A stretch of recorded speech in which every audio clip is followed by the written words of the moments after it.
So the projects that we've been talking about for on Tuesday and a lot more this morning, really have benefited from, in a lot of ways, federal sources of funding. And we've been pretty successful in working in Washington to secure those funds and bring them back home here to the Upper Delaware Basin. We've now set our sights at the state level where it has not, we don't believe we've received the same level of treatment. And we feel like the Upper Delaware River is one of the crown jewel rivers of the state of New York. And historically, it has not received the attention from, as we look northward to the state capital in Albany. But there are opportunities there now, and we've set our sights on that, and we've built some coalitions locally and regionally. And we're very much focused on the state legislature and the governor's office up in Albany in the next year, and have been for the last 2 years. So we're fortunate today to have three very important partners who are going to talk a little bit about opportunities at the state level to help secure funding for long-term protection and restoration of the Upper Delaware River watershed. I'm going to introduce all three of them at once. We have our first speaker is going to be Erin McGrath. She's a New York State Policy Manager for the National Audubon Society, and she sits up there in Albany and works day in and day out during the legislative session and all year round on these kinds of issues. And we're really happy to have gotten to know Erin, and she's been able to dedicate some time to us and learn about our river and help us out up there in Albany. Our second speaker is Julie Tai, who came from Albany and has deep ties there with New York State DEC and other places. She's now in the city, New York City, with New York League of Conservation Voters. She's the president and has been since 2018. Another Albany expert who can help navigate and steer us around when we go up there to advocate for Upper Delaware River funding. And we're also pleased to have our own state assemblywoman, Aileen Gunther, who I see has joined us. And she is a state legislator. She is up there taking votes and making laws. And she's been a real true champion of the Upper Delaware River. And we've been on we see Aileen a lot. 2 times ago, when we had an event down in Callicoon, Aileen made the time to get into a drift boat and float down the river with us. And I turned around, and next thing I know, she's got a pretty good sized smallmouth bass on the line. So she's no stranger to the river and angling and the recreational attributes that our river provides us. So with that, I'm going to turn it over to Erin. Erin, are you ready to go? I am. Hi. Great. Thanks so much for the introduction, Jeff. As Jeff mentioned, we are looking to advocate before New York State in order to get funding for the Upper Delaware River. And in order to do so successfully, we'll need to navigate the New York State political landscape. And my job here today is give you a little bit of an overview of the factors that might be shaping up what does and does not get done in Albany. Right now, we're gearing up for the 2022 legislative session. That's going to kick off in January and run through the beginning of June. And there are a number of factors that are going to influence policy and politics. But the biggest ones are the upcoming statewide elections. And also, there's been a renewed focus on protecting and conserving the environment. But I'll touch on the elections first. As you all know, we have a new governor, Kathy Hochul, and she will be serving out the remainder of the current gubernatorial term, and then she'll be running for office. So really, she's doing double duty right now. She's getting her house in order, she's developing policy agendas and legislation, and she's also figuring out how she's going to win the upcoming gubernatorial election. So her staff are working right now to put together those policy priorities and working with state agencies like the DEC and state parks. And we will see those in the state of the state, which is usually in January. And we'll also see them in the executive budget proposal, which both Julie and I are going to talk about in a little bit. But as the governor shapes her policy agenda, the reason the election is important is because she's going to be thinking, how am I going to win my party primary in June and then win the general election in November? And this is important because the primary election is usually decided by New York City and the surrounding suburbs. So that means she'll be really thinking about priorities for New York City and considering what priorities can influence them. And it will be potentially a tough race. No one has declared their candidacy yet, but we know that there are several potential candidates that have been testing the waters, including the New York State Attorney General, Letitia James, New York City Public Advocate, Jumaane Williams, and possibly Mayor de Blasio as well. So because of this New York City focus on the primary, we're going to focus part of our advocacy on the basin's benefits to New York City, specifically by providing them with drinking water. This is going to help us prioritize that funding with the governor's office because it's going to help her build her environmental credentials and reach that more progressive New York City voter base. Then we're going to turn to upstate. Upstate, we flip-flop. Generally, New York City decides the primary election and upstate decides the general election.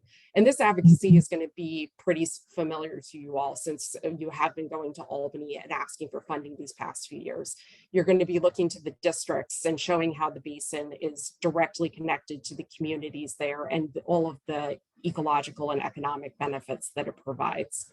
So we're hoping that by using this two-pronged approach, we can build a much bigger constituency that wants to see this funding move forward in a way that we haven't been able to achieve in the past. But the last thing to touch on with the elections is the legislators themselves. They're going to also be strongly driven by the impending elections. They're going to be looking to highlight all of the good work that they do for their districts, and they're going to be wanting to make sure that they highlight the resources their district receives from the state. So because of that, we as advocates need to help them connect our priorities with their constituency. We need to explain this is how this benefits your districts in terms of tourism, in terms of ecological services, in terms of economic benefit. And same for New York City, even though this is a bit removed from you, this is how we ensure that you have clean drinking water. So we'll be helping to make that case, and hopefully, much like the governor's approach, by using that two-part approach, by looking upstate and downstate, we can bring that cohort together. But we're going to be doing that within the context of the legislative session and more specifically through the state budget process. And like I mentioned, that kicks off in January. And one of the first major actions that happens is that the governor puts out her executive budget. And that will have all of the priorities that she has flagged as being beneficial to the state. Obviously, there are things that are going to need to be done, like COVID funding, but also there's going to be the bigger policy priorities that help her build her brand as governor. Also, after that budget is proposed, the legislature will come back with what we call their one house budgets. Both the assembly, which is the lower chamber, and the Senate, the upper chamber, will look at the governor's proposal and decide what they like, what they want to include, what they want to get rid of. Those documents will come out in early March. And from there, it's a sprint to the finish where we'll be trying to convince the governor's office and both houses that we need to include funding for the upper Delaware River in the final budget. And that will be due out April 1st. We tend to get them on time as of late. So knock on wood, we'll do that again this year. But within the budget, we're going to be looking at the various sources of environmental funding that could be used for work on the Delaware River watershed. There's a couple of different pots of recurring funding, and we think we have a couple of options combined with the Bond Act that's coming up next year. But I'm going to turn it over to Julie to get a bit more down into those details. Great. Thank you, Erin, for that detailed lead up for me. And I just want to point out, as Aileen would do if I did not, I'm actually a Sullivan County native. So I grew up in Liberty, so I'm very familiar with Delaware from my time growing up there. My folks still live in Monticello. So the primary source of funding that we would anticipate targeting for a recurring source of funding for the Delaware River is the Environmental Protection Fund. It was established in 1994 and has been building up to, most recently it's been funded at $300 million for the last several years, which is great. It's a very large commitment of funding for the environment that happens every single year, and it's used for a variety of programs, but very broadly it's for open space conservation, for parks and recreation, for water quality improvement, for solid waste and recycling, and for climate mitigation. That's the most sort of recent category that's been added. The Environmental Protection Fund has long been supporting various watersheds. The largest watershed it supports is the Hudson River. They get about $5.5 million a year. But there's also funding for the Mohawk River watershed of about $1 million a year. The Long Island South Shore Estuary gets about $900,000 a year. A conglomerate called the Finger Lakes Lake Ontario Watershed Protection Association, which represents a very large area of upstate New York, gets about $2.3 million per year. The Lake Erie watershed gets about $250,000 a year. And that is actually the most recent watershed to get their own recurring line in the Environmental Protection Fund. So there is recent history of adding some new lines for that. They say they say in older people is. So certainly there is a relatively recent history of adding new lines, because basically the way it works is all of these lines are funded pretty much every year. And some of them started out as legislative ads as opposed to ads that came from the governor's office, and ultimately became permanent, which is what I think our main goal is, to get a permanent line in the Environmental Protection Fund. So you've heard, all these many watersheds get a recurring source of funding across the state. So I think we have a good avenue to be asking for funding to be added. What is the Hudson River? What does Hudson River get and Mohawk again? The Hudson River gets, well, they're combined the way it's written right now. They get $6.5 million combined, but of that, $1 million is for the Mohawk. So the Hudson River Estuary, it gets $5.5 million, and the Mohawk River Estuary gets $1 million. Okay, thank you. Sure. And so this year, advocates are asking, as I mentioned, that funding has been at $300 million for several years now. We were very excited. It went up to $300 million because during the last economic downturn, there had been some reductions in the amount of funding, and we did a big jump. I think we had been at $225 million, and we jumped up to $300 million, which was tremendous. But now we're like, okay, we've done that for a few years. It's time to go up, right? We know how much is happening. We added a whole new category with climate mitigation. So advocates this year are going to be asking to increase that amount of funding from $300 million a year to $500 million a year. So that is an additional opportunity for us to say, okay, obviously we have categories that have a lot of needs. We know that. But we have an opportunity really to get a dedicated line for the Upper Delaware River as part of that, in particular if there's going to be an expansion. And so that's, I think, the primary source of where we're devoting a lot of our energy. The Bond Act that Erin mentioned, I'm super grateful for. We're very excited. We haven't had a Bond Act in New York State since 1996 for the environment. And so this is a really thrilling opportunity. The legislature has passed 2 years in a row with the support of the governor, a $3 billion bond act. It was originally supposed to be on the ballot last year. Because of COVID and the concerns about what the state's financial state would be, they pulled it back, and but the legislature repassed it this year. But they wanted to wait until the 2022 ballot before it's going to be voted on. And we're very excited at $3 billion. And then, as Erin mentioned, we got a new governor, and Governor Hochul wants to go bigger. So she has proposed to raise it from $3 billion to $4 billion, and to rename it from a inartful name that our former governor was wedded to, called Restore Mother Nature. And now, I believe what Kathy Hochul has suggested calling it is the Clean Water, Clean Air, and Green Jobs Environmental Bond Act, which sounds like something that the average voter could at least understand what it is without even having to read any more words. And we know that clean water in particular is very popular. So we don't know yet what it's going to look like, the difference between the $3 billion and the $4 billion, but we do know what the legislature passed. And so that includes at least $550 million for water infrastructure. So that's for drinking water and for wastewater infrastructure. It includes up to $550 million for open space and recreation. It includes $700 million for climate change mitigation, and it includes $1 billion at least for resiliency and flood risk reduction, including wetlands restoration. So these are all, a lot of opportunities for many projects that have been identified through the work that Friends of the Upper Delaware River have done, projects that need to be done in the community could receive grant funding for these. So the way the law is written now, there's no, it doesn't determine how much money goes into all the very, very discrete pots. It just gives them these sort of the big categories. Ultimately, those will be gone through primarily through competitive grants. And I always think that when you have a plan already, you can take a project off the shelf and say, we just need funding for it. So this will be a place to get funding to help kickstart things. So this is really going to be for capital projects.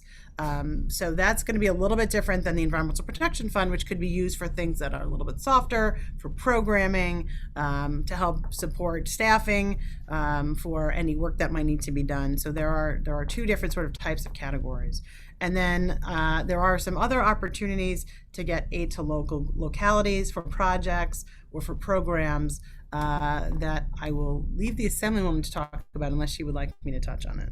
You go ahead and touch on it. Go ahead. You do such a great job. So very often there's sort of two different categories. There's general capital funds that the state has, and typically the legislature will get certain amounts of money where they can say, okay, we have a project that needs to be done, and it needs some capital support to make that happen. And so if you came in and you said, okay, I need to fix this bridge, right, to right size the culvert, right, so that you reduce flooding, and you can make sure that there's connectivity for the critters to go through and the fishies to go through, then you could go to your assembly member or your senator and say, please help us. We need $250,000 to help us pay for this project and to help us leverage federal funding. And so they can designate funds for a project or for an entity to do some work. And that's typically done by a local government or by a not-for-profit, or the Soil and Water Conservation District is pretty common for these types of projects, right? And similarly, there's funding that can go, it's called aid to localities. It's just what it sounds like. Again, same type of people. So they get funds that are earmarked, that's sort of the term you would use in Congress, for a specific project to move forward. And those are pretty common. And I know that the Assemblywoman has been very successful at getting projects for the community, which is what we all want our elected officials to do, is to help get projects that will help improve our communities. Mm-hmm. The aid to localities, usually they don't give us a ton of money though. Right. They don't give us a ton. They're smaller pockets of money. The capital money is where we get, a little bit more money. And then like last year, you can also beg for a line item. So that would be like Joe DiStefano asked for $2 million for a project in Middletown to redo the O&W station. So there are a few ways to do it. The thing about it is that, got to have a good reason, and you got to beg a lot. But last year we got the $2 million that Joe needed. So, I'm a good beggar. So, again, sooner than later, I start with Lake Washington and then I move around. Lake Washington, for folks, is the head of the Assembly's Ways and Means Committee. They're the people who help make the decisions on the money. Not only that, he's very familiar with our area like you are, Julia. He grew up in Monticello, New York, and his sister and her husband own the Giovanni's, the sub shop. So, and he's a really good guy, and he is very environmentally conscientious. So I think, as soon as we get the letter in from me, you can help me write it, Julia, and I'll get it in as soon as possible, and I'll send it to the governor, and, again, we can't ask for too much, but what we can do is, I know that, I would make a priority, like the smaller ones, we can use capital money, Julia. I do have that, but it's a pain in the ass because you have to, put the money out and then the reimbursement process, but we do have that. Yep. So I think what we will collectively do is we will make two asks. One is we will ask for the governor to include a recurring line in the Environmental Protection Fund for the Upper Delaware River so that we have a new source of funding that reliably ensures that we have money coming out there. But what kind of, when you say recurring line, what kind of money are you talking about, Julia? Well, I would think like 250 at least would be a good starting point. 250,000? Yes. Okay. That's what the Lake Erie folks get. If it's going to go up more, there's obviously more opportunity. $1 million would be delightful. Okay. But then we also want to go and I think make an ask about some capital projects that we already know about, right? Like Jeff has a plan that's identified a number of priority projects. And so I think that we want to make sure, we don't want to leave any federal funding on the table, right? So we get folks in the watershed get federal funding, but it requires a state or local match. And so we want to make sure that we're not leaving any of those dollars on the table. So having that recurring source of funding knows at least there's something out there. But when we know that there's a capital project that's going to be funded, then we can go and make asks for these specific capital projects to make sure that we can make that a reality. And again, the various categories, right? It could be about recreational access. We all collectively know how important, access to the river is for the local economy. That is something that could be done to make sure. We know that restoring wetlands is something that's really critical for from a habitat perspective, but also from a climate and a flood protection perspective. And those are types of projects that can be funded with these various lines to make that a reality. So I think we will circle back short order with specific amounts on that front. But I think that's sort of at least for the EPF, I think we want to look in the 250 to a million range for getting a recurring source of funding, and then also request some funds for some capital projects. Is that right, Jeff? Yes, Julie, I think that sounds great.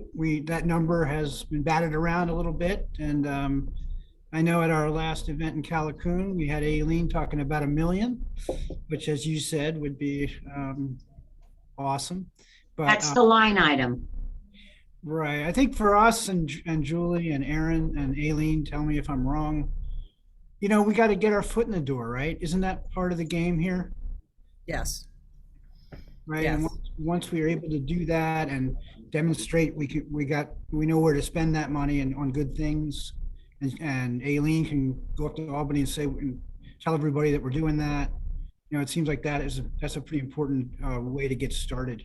Yep. And to your point earlier, Aileen, you asked about like the Hudson River and the Mohawk River, right? And I know Jeff has done a similar action plan, right, for the Delaware, the way the Hudson River and the Mohawk River have action plans. But they didn't start out at those dollar amounts. They've been adjusted over time to reflect that their needs and then sort of the proof is in the pudding, right? When you do a good project and you show that there's a benefit, then you get rewarded with that.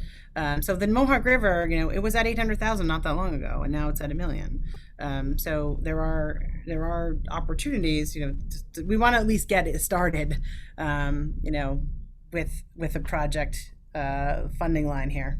So Julia, can I ask a favor? So normally when somebody has a request like that, to make a solid letter to me for the $1 million, yep, and just kind of frame it a little bit, and so that I could pass it on, because they're going to start working on the budget, so I might as well do it sooner than later. Yep. And I'll do it, when I go up, if I, go up in a week, or then a week after that, I'll bring it up, and I'll bring it to the second floor, Rob Mojica, and then, I'll bring it up and see if I can do it, and then, get them to understand why we should be part of this equation. So I'll do it, I'll go up in a couple, not next week, maybe the week after. Great. And we have launched a petition to help show supporters for having funding for the Upper Delaware River. So that is something that we will have in the next. Online petition, are you doing? Yeah, I think Sherry's about to put it in the chat box, Aileen. Yeah, so that in 2 weeks, if we can get some signatures, I'll bring that up too. Yep. I'll figure out a day and then I'll go up, Great. so. I think we have 15 minutes left, and I want to make sure, I want to point out here what's going on here. We're actually having a little bit of a negotiation and a strategic discussion between our leaders in Albany and our legislator, and that's awesome. It's fun stuff. We have a small enough group here. If people want to just hop off, if they have questions, you can hop off mute on your own or put them in the chat box. And I really appreciate the discussion. Can someone, anyone, can you just at a very high level, what are the action steps? I think we've talked about a number of them, but maybe we can crystallize this into sort of, what are the high level action steps and what is the timing starting now and until we get to the finish line? So first is we all agree on what our specific ask is. Then I think we put together a letter to the governor and to Aileen and to the senator, and say, here's what our ask is, and ask for them to include it in the budget for next year, and why that's important, including not leaving any federal money on the table, because New York, we made Medicaid a verb, right? It's like you Medicaid it so you can leverage the federal funding. Similar thing here. We want to make sure that we are providing the state and local funding to match the federal funding, because the more money we can do that, the more we can bring down, and Congressman Delgado or Senator Schumer or Gillibrand can help us get federal funding as well. So that would be like a next step would be, making the ask, asking for a meeting to discuss this. There's a new environment team coming together in the governor's office. There's been some changes in staff. We can talk to the Division of Budget to make asks as well. And they will be putting their budget together. The Environmental Protection Fund, frankly, is one of the last things that gets done in the environmental budget. So that would be something we would be doing between now and December. They finalize their budget, as Erin said earlier, in January. So then we would see, did we get in this executive budget or not? If we got in the executive budget, we say yay, and we thank everyone, and we push the legislature to make sure that they include it. If we don't make it to the executive budget, then we go back to Aileen and we say, please help us get this money in the Assembly's budget, and be asking for this as part of their priorities in the budget. And we push through the budget negotiations, which, as Erin said, God willing, will continue to be done by April 1st, and not go back to the bad old days. And we will go from there. But that's sort of it. Did I miss any steps? Nope. Oh, and then we have a big pizza party at the end and celebrate Julie and Erin and Aileen's great country. No, we're going to have a fish fry, and Aileen's going to serve us lunch. With her cat. No, I'm not making a fish fry. I don't eat fried food. All right. Well, we're gonna have a fish grill with your bountiful catch. Yeah. Oh yeah. Oh yeah. Yeah. It's so funny. I tried trout fishing, fly fishing. I stunk. And I'm pretty good. I'm a really pretty good athlete. I can throw a ball like any fella. You know what I'm saying? So I was always a good athlete. But that, I just can't get the hang of that. I don't know why. Aileen, you only tried it once. It really requires practice. So I know I have to do it a few times, but I have to go with somebody that, is not intimidating, but I don't think Agnes Van Putt still does it. I miss her at the museum. I do. I just want to say, you do not get this kind of service from every Assembly member that you have out there. So I just want to say how awesome it is that Aileen is willing to admit A, that she can't do something or not well, and B, that she's so open about it, and I think that's fantastic. Hey, for all three of you, I agree, Aileen, we can't thank you enough for all. Oh, listen, this is my job. Some people do it. We do it in our office, and we really have a good team. We do it if you talk to Rachel, you've talked to her. she is crazy about, keeping water clean, the environment clean. She's just wild about it. They all are. So, they just come from a very good place. And what does Tom do on the weekends?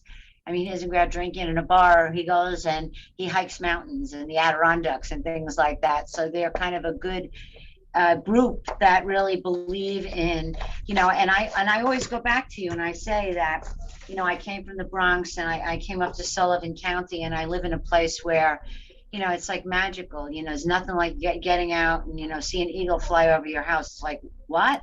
And my husband was somebody about the essence of water. He just, I don't know, he always talked about it.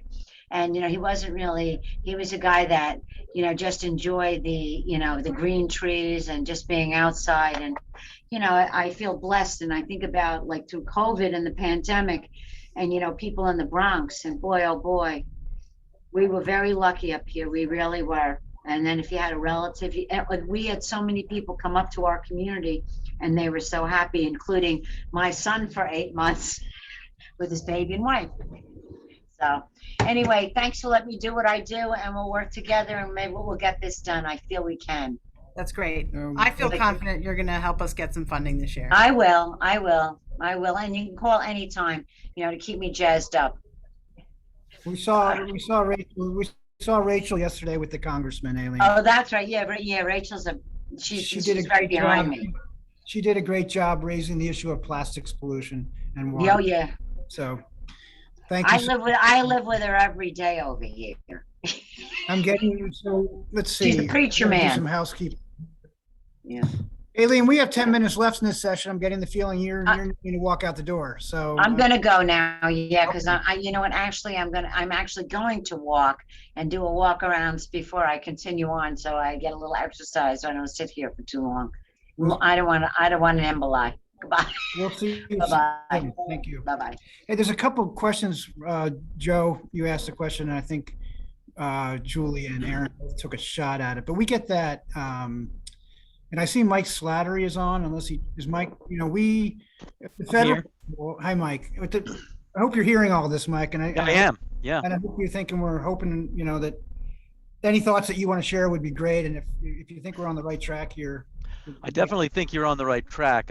There are some moving pieces here in terms of not so much the federal funding, but how state and federal agencies that work on wildlife restoration together and water issues and fisheries restoration as well, how we work on them together, how those priorities will be aligned. There is some work happening right now at the level of state Fish and Wildlife Agency directors to organize at a regional level to undertake shared work to address landscape scale needs and change along the lines of jointly implementing mutual priorities for state wildlife action plans that would transcend their geopolitical boundaries, right? And so as that work becomes clearer and we know what the states are looking to invest jointly in getting done, that will give us a little bit better formula for how we would advise a focus being driven to address those mutual priorities, because they're going to be on a path of no regret along the lines of what you've all been describing already, but just exactly what they will comprise is a little bit unknown right now. But we are involved in that to the hilt, and will be ensuring that whatever happens, those priorities will be fungible and adaptable enough to be able to bring in the priorities of partners and stakeholders, such as you're describing here on this call today. Right. So, I'm really encouraged by what I'm hearing, and how impressive all the folks are, and how strategic the thinking is, and really, quite impressive again. For those who we didn't really do introductions, but Mike is he's our Delaware River guy for the U.S. Fish and Wildlife Service. Mike, is that your shorthand title? Yeah, and among other responsibilities, oversee the administration of the Delaware River Basin Conservation Act funding that the National Fish and Wildlife Foundation is our partner in administering that with us. So. And that's growing, as you all know. We're looking at 12.5 million in the coming year with an additional slug from the bipartisan infrastructure bill when that passes. So, we'll have somewhere between 17 and 18 million, I think, for conservation restoration projects in the watershed next year. And I want to circle back. I'm sorry for hurrying us up here, but Joe's question, which Aaron and Julie answered in part, we get this question all the time. What's the price tag? How much, how much do you have to say about individual projects? Do you have to know how much they all cost? Do we have to add them all up to get to our number? And I see Julie and Aaron, you both took a shot at that. Could you just expound a little bit on that? So typically in particular for like a capital project, you want to go in and say, my project is going to cost roughly, $2 million, and we're getting $1 million from Mike Slattery. Thank you, Mike. But we need to match that up with some state and local funding, and so we need to ask for $500,000 for that, or whatever the match is, right? So, but you can show and be like, we're not asking for you to pay for the whole thing unless you are. But I think it's trying to demonstrate like we're trying to piece this together, and you're letting us access additional funds. But to the extent that you have at least a ballpark of a cost, I do think that's really helpful. And the more you can show, it's like, okay, we have these 5 projects that are combined going to cost $1 million or $2 million or whatever it is. I think you'll be more successful, and you should prioritize and say, look, these are the top priorities. These are the top 5 projects we have. And because you're not going to be able to get all of everything you want at once. I mean, it just, even with this new funding that's going to come from the federal government, that's going to take time to sort of meet out. Except maybe for Mike's money, but in other bigger grant programs, right? So it'll take some time to get the grants issued and things like that. So you want to prioritize and identify what you need now and what you can't do if you don't get the money. Yeah, it's funny you mentioned that hypothetical million. I don't know if anybody's mentioned it on the call, and it's not a done deal yet, but we're looking in the grant program of bumping up the ceiling for what could be requested next year to $1 million at a shot. So and what's your local match requirement? It's 1-to-1, but we are working on that. You may have heard during the watershed forum the question to Congressman Delgado about some relief to match requirements in the future, and I know that that's being explored with his staff now, and the congressional caucus that has launched. And there are no solutions in that regard now, but we're hopeful that in the future there'll be some relief or some creativity that will make it easier for folks to meet that local match requirement. I just had something I wanted to mention related to that.